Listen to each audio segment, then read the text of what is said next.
আচ্ছা, সকাল সকাল যদি দেখো তোমাকে কেউ একগুচ্ছ ফুলের গাছ দিয়েছে, কতটা খুশি হবে বলো তো?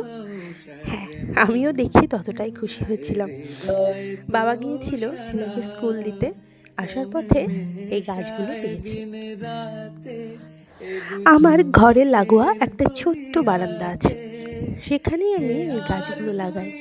বেশ ভালো রোদ আসে, ফলে গাছগুলোর বেড়ে উঠতে, ফুল দিতে কোনো সমস্যা হয় না।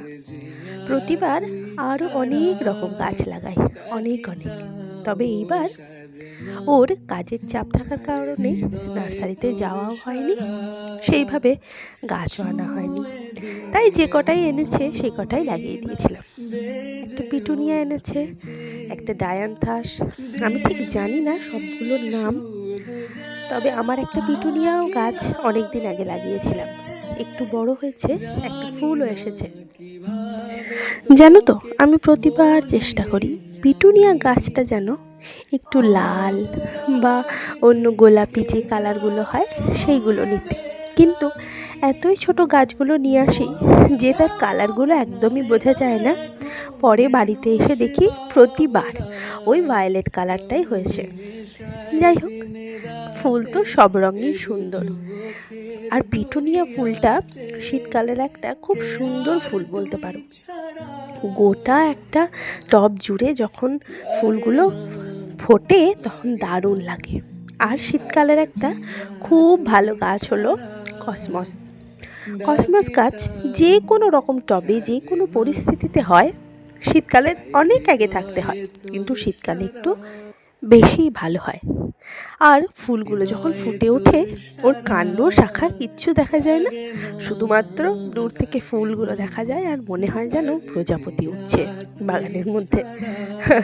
যাই হোক, আর এই যে হাতে যে গাছটা দেখতে পাচ্ছ, ওই গাছটার নাম হচ্ছে ডায়ান্থাস।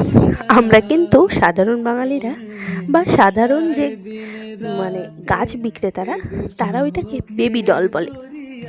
এই ফুলটা কিন্তু এই কালারেরই হয়, আর একটা বোধহয় বেবি পিঙ্ক কালারের হয়।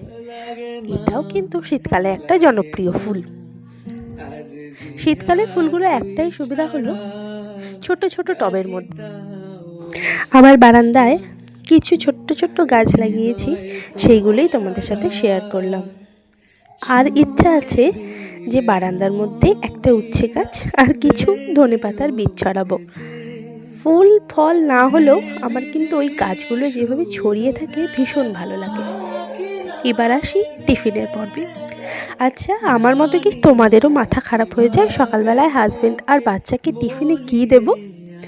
যাই হোক, আর ছেলের বাটার পাউরুটি টিফিন নিয়ে যাওয়া দেখে বাবারও ইচ্ছা হয়েছে ব্রেড বাটারে নিয়ে যাবে। তাই তাড়াতাড়ি করে বাটারগুলো সেঁকে দিলাম। এইটা যখন টিফিনটা যখন হয়ে যায়, মাথা থেকে কিন্তু একটা বিরাট চাপ নেমে যায়।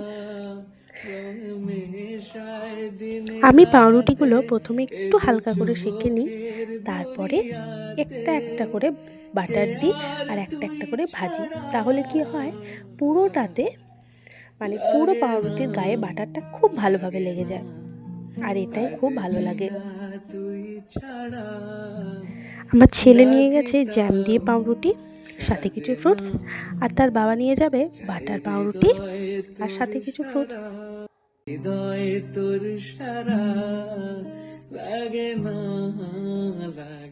এই যে তার টিফিন কৌটো গুছিয়ে দিয়েছি। এইগুলো জানো তো, বাজার কলকাতায় আগেরবার পুজো করতে গিয়ে পুজোর বাজার করতে গিয়ে পেয়েছিলাম, যা দাম তার থেকে কিছুটা অল্প দামে। সবার সব কিছু হয়ে গেছে, এবার আমি যাব সকালের চা খেতে। আমার না ওই তাড়াহুড়োর মধ্যে বসে চা খেতে একদম ভালো লাগে না। সবার সব কাজ হয়ে গেলে আমি খুব শান্তভাবে চা নিয়ে বসি। একটা বাটার ব্রেড বাকি ছিল, সেটাও নিয়ে নিলাম। খাটের মধ্যে বসে বসে আরাম করে মোবাইল ঘাঁটতে ঘাঁটতে চায়ে সিপ দেব। আমার ভিডিও ভালো লাগলে সবাই মিলে কিন্তু দেখার অনুরোধ রইল। Thank you.